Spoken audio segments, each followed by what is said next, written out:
Good morning students. कल video नहीं बनाया गया था। परसों में केमिस्ट्री में आप लोगों को पढ़ाया था नाइट्रेशन तक। तो नाइट्रेशन के आगे आज हम लोग सल्फोनीकरण के बारे में बात करेंगे। मैंने बताया था बेंजीन जो होती है, बेंजीन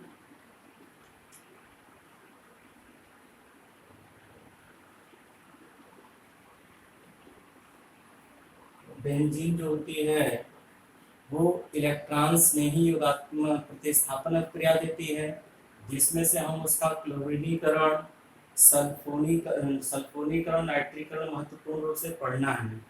तो नाइट्रीकरण और क्लोरीनीकरण के बारे में हम लोग पढ़ लिए। अब सल्फोनीकरण के बारे में बात करेंगे।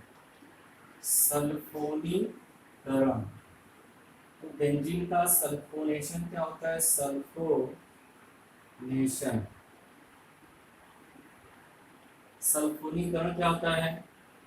बेंजीन रिंग पर, बेंजीन रिंग पर, बेंजीन रिंग पर सांद्र सल्फ्यूरिक अम्ल,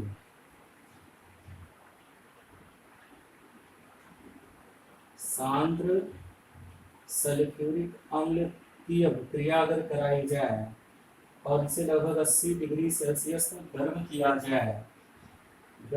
जाए तो बेंजीन सल्फोनिक अम्ल प्राप्त होता है। बेंजीन सल्फोनिक अम्ल क्या प्राप्त होगा? बेंजीन सल्फोनिक अम्ल। तो बेंजीन कैसे क्रिया करती है, इसकी क्रिया विधि देखें। इसमें क्या होगा? इलेक्ट्रॉन्स नहीं, हमको यही पता करना है।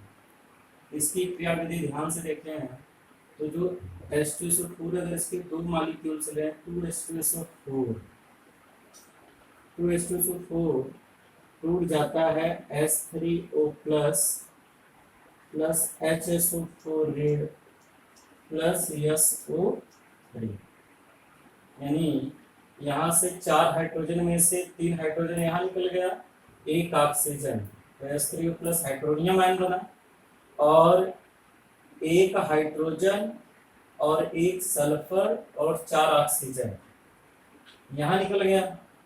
तो बन गया ये क्या? HSO4 ऋण, बचा एक सल्फर और 3 ऑक्सीजन, क्योंकि एक ऑक्सीजन यहाँ यूज हो गया। 4 2 8 में से एक यहाँ, 4 यहाँ, 5, तो 3 बचेगा, तो 3 ऑक्सीजन। ये बना sulphur try oxide, sulphur try oxide. इस तरह से सल्फर ट्राई ऑक्साइड जो बना, ये इस अभिक्रिया में एक लुईस इस अभिक्रिया में इलेक्ट्रॉन स्नेही की तरह काम करता है और बेंजीन के SO3 बेंजीन के एक कार्बन पर अटैक करता है। ऐसा क्यों होता है? क्योंकि सल्फर जो होता है वो ऑक्सीजन से जुड़ा होता है और ऑक्सीजन प्रबल ऋण विद्युतीय तत्व होता है सल्फर की तुलना में। तो इलेक्ट्रोनेगेटिविटी हम अगर बात करें तो ऑक्सीजन की क्या होती है? ज्यादा होती है, rather than electronegativity of sulphur. तो सल्फर से अगर ज्यादा होती है तो सल्फर पर धन आ जाता है, और धन आवेश आने के कारण क्या होता है? सल्फर अटैक करेगा यहाँ पे, और जैसे जुड़ेगा यहाँ से ये बंध टूट जाएगा, यहाँ प्लस आ जाएगा और यहाँ कोने पे हाइड्रोजन था ही। अब आगे ये फर्स्ट स्टेप है, प्रथम पद। सेकंड पद में क्या होता है? इसमें यहां से ये अपना लोन पेयर इस कार्बन को दे देगा और इसकी एरोमेटिकता वापस कर देगा, हाइड्रोजन एक धनायन के रूप में बाहर हो जाएगा। SO3 यहाँ ये ऋण बन जाएगा, माफ करिएगा, ये ऋण SO3 ऋण और इस तरह से ये अपना सल्फोनेशन आयन बना। अब इसकी अभिक्रिया अगर हम जो यहाँ हाइड्रोनियम आयन प्राप्त हो उससे करा दें हाइड्रोनियम आयन से, तो यह हाइड्रोनियम आयन इसको एक H प्लस दे देगा, और जैसे ही H प्लस देता है ये तुरंत बदल जाता है SO3H में।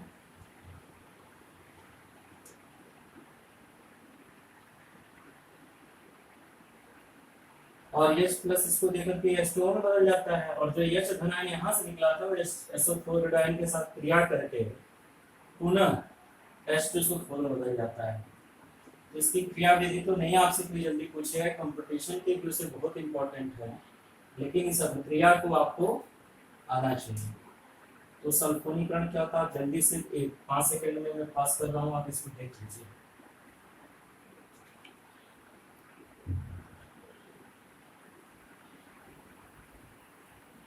अब हम बात करते हैं इसके आगे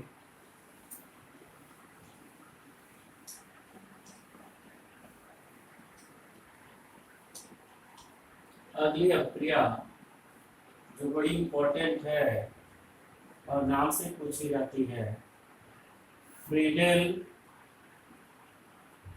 क्राफ्ट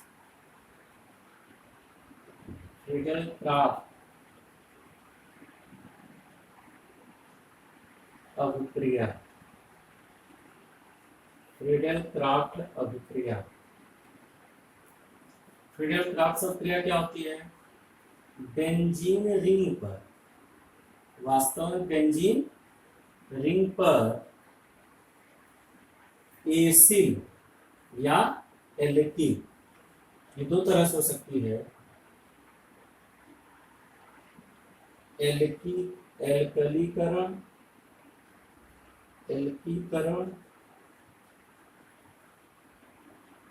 या एसिटिलीकरण। बेंजीन को अगर निर्जल एल्युमिनियम क्लोराइड उत्प्रेरक की उपस्थिति में ये रिएक्शन होता है, अगर पूछ दे फ्रीडेल क्राफ्ट अभिक्रिया में उत्प्रेरक कौन यूज होता है, तो आप बताएंगे कोई भी लुईस एसिड बता सकते हैं जिसके पास लोन पेयर कम हो, जैसे एल्युमिनियम क्लोराइड। तो निर्जल एल्युमिनियम क्लोराइड की उपस्थिति में अगर हम मेथिल क्लोराइड एल्कलीकरण या एसिटिलाई, इसको बोलते हैं एल्काइलेशन, इसको बोलते हैं एसाइलेशन। यहाँ पे हम लोग CH3CuCl एसिटिल क्लोराइड यूज करेंगे। बेंजीन के साथ ये क्रिया करके टॉलुइन बनाता है। बेंजीन के साथ CH3 जुड़ जाएगा Cl, और यहाँ से जो H निकलेगा HCl, ये बना टॉलुइन। और अब अगर इसकी बात करेंगे तो CH3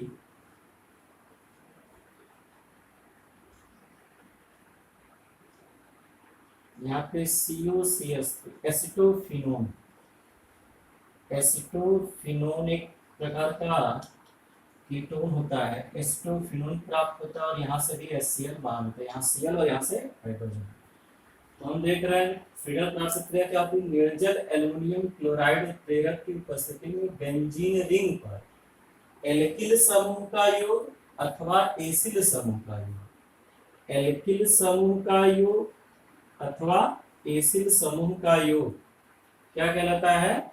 फ्रीडेल क्राफ्ट अभिक्रिया कहलाता है।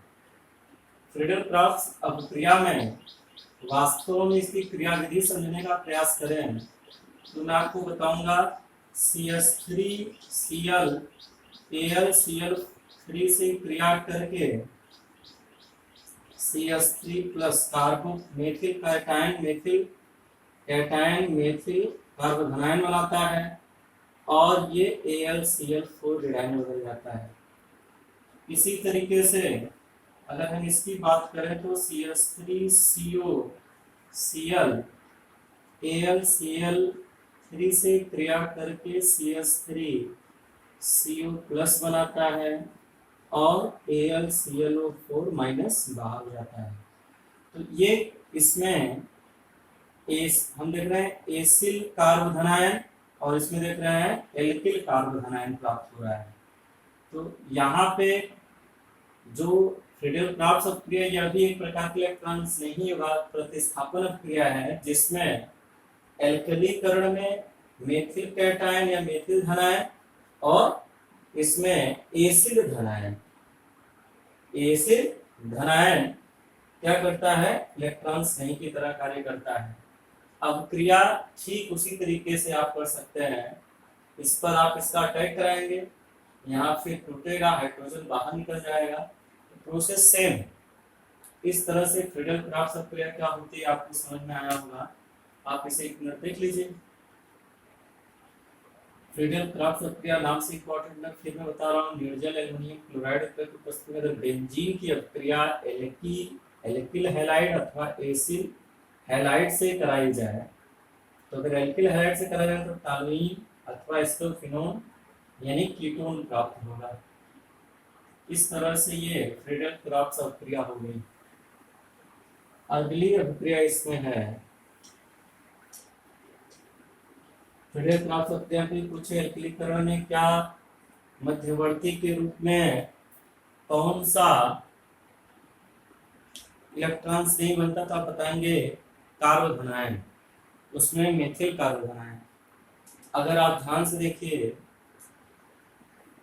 मैं इसकी बात कर लूं, suppose that CH3 CH2 CH2 Cl, अगर इसकी अपक्रिया बेंजीन से करा दी जाए, इसकी अपक्रिया बेंजीन से कराई जाए तो ध्यान से देखिए, अगर ये यहां से टूटेगा, इसके साथ टूट के जाएगा तो आप ध्यान से देखिए, इस पे प्लस आ जाएगा, इसके प्लस आ जाएगा, यानी 1 डिग्री बना।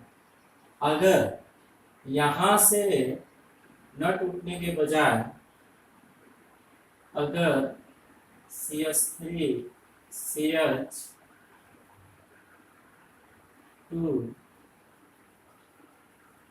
CH3 में चेंज हो जाए और एक CH प्लस हो जाए, कुछ इस तरह से अनुनाद कह रहे हैं, यहाँ से Cl टूट गया तो इस पे CH2 प्लस हो जाएगा। या फिर क्या हो, ये हाइड्रोजन यहाँ प्रतिस्थापित बाहर निकले, ये इस हाइड्रोजन को यहाँ पे पहुंचा दिया जाए। तो आप देख सकते हैं ये 2 रूप हो गए, ये 2 डिग्री बना कार्ब कैटायन। तो इस स्थिति में 2 उत्पाद प्राप्त होंगे। एक तो बनेगा CH2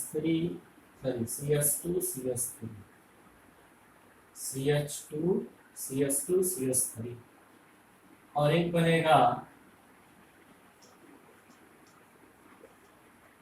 CH3 CH3। तो ये मुख्य उत्पाद होगा, ये कम मात्रा में बनेगा क्योंकि 2 डिग्री कार्बोकैटायन अधिक अस्थायी होता है। 2 डिग्री कार्बोकैटायन 1 डिग्री कार्बोकैटायन से अधिक अस्थायी होता है। तो अस्थायित्व इसका ज्यादा होगा, इसलिए ज्यादा मुख्य उत्पाद के रूप में आइसोप्रोपिल बेंजीन प्राप्त होगा और कम उत्पाद के रूप में ये प्राप्त होगा। इस तरह से आप अन्य क्रियाओं के, ये फ्रीडल क्राफ्ट क्रिया का ही एक रूप है, एल्किल हैलाइड ही है यहाँ बेंजीन। अब हम लोग बात करते हैं थोड़ा आगे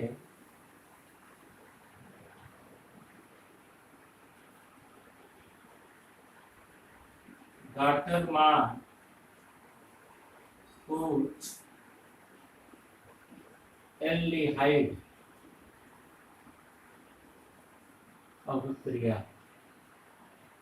गाटरमान कुछ एल्डिहाइड अभिक्रिया।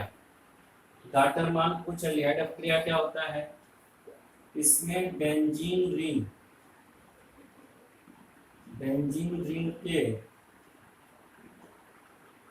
साथ HCl और कार्बन मोनोऑक्साइड की अभिक्रिया कराई जाती है तो हमें बेंजल्डिहाइड प्राप्त होता है। हमें बेंजल्डिहाइड CHO यहाँ Cl यहाँ से HCl बाहर हो जाता है। इस तरह से हमें क्या प्राप्त हुआ? CHO। तो आप देख सकते हैं इसको अभिक्रिया को।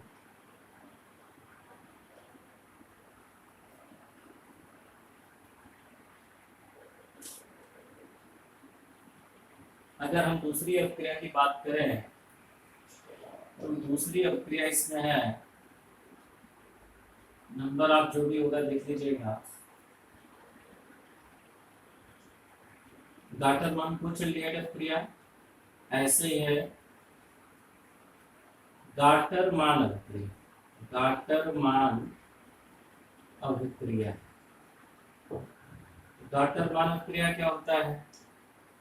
ये एक ऐसी अभिक्रिया है जिसमें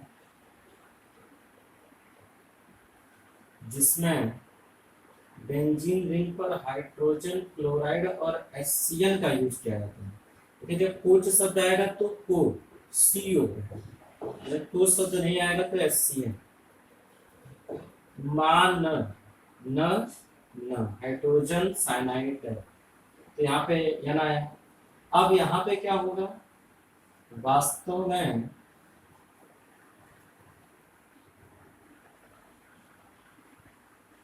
इस अभिक्रिया में भी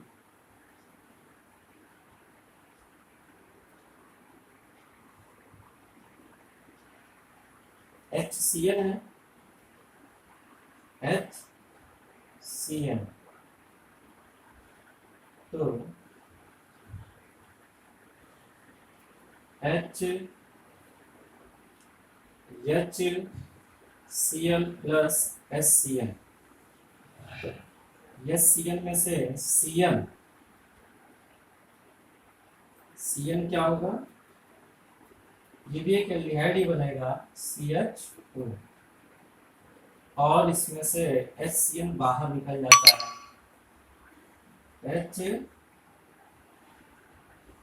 HCl बाहर निकल जाता है। तो यहाँ पर अगर आप ध्यान से देखें तो यहाँ भी एल्डिहाइड है।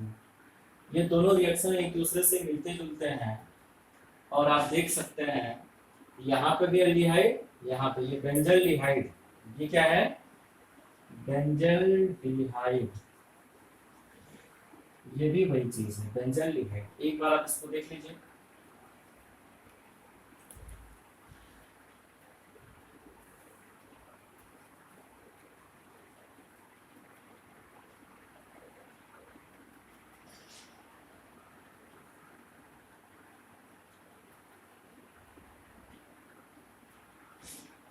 बताया जाए। कुछ लोग सोच रहे हैं यहाँ पे ऑक्सीजन है नहीं, यहाँ ऑक्सीजन कैसे आ गया?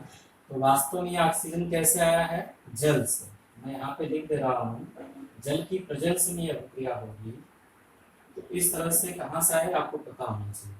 अगर आप देखेंगे HCl और HCl जो है, HCl और HCl की अभिक्रिया कैसे होती है? HCl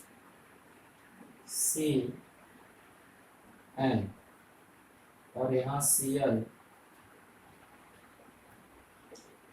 ये NH है। वास्तव में यहाँ पे जो ये ऋणात्मक उत्पाद प्राप्त होता है, इसकी जल से क्रिया होती है, इसकी जल से क्रिया होती है। और जैसे ही जल से क्रिया होगी, NH और H2 मिलकर के NH3 बाहर हो जाएगा, और NH3 बाहर हो गया, यहाँ पे C द्विबंध H, C द्विबंध O, और यहाँ से ये क्या हो जाएगा? तुरंत क्लोरीन बाहर हो जाएगा। तो इस तरह से HCl ये प्लस और Cl जब बेंजीन पर HCHO यानी CHO अटैक करता है तो HCl यानी H और CH इस तरह से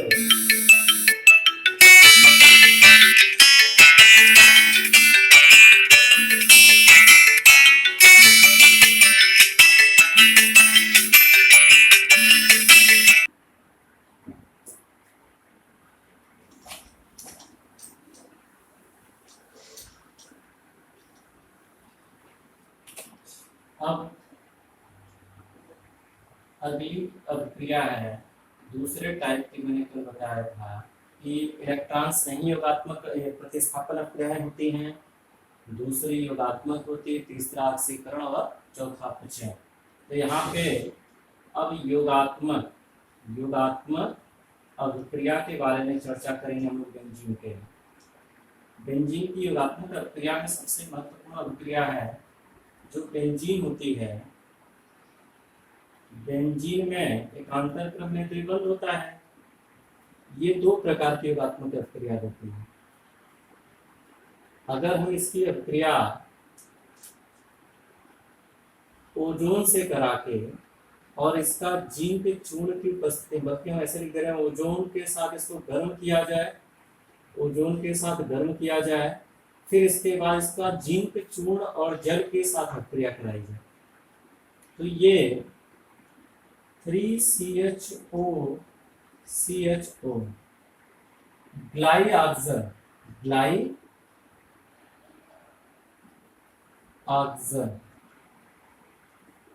ग्लाइऑक्सल बनाती है, जो वास्तव में बेंजीन में 3 पाई बंध की पुष्टि करता है। इस अभिक्रिया से ये पता चलता है बेंजीन में एकांतर क्रम में 3 बंध हैं।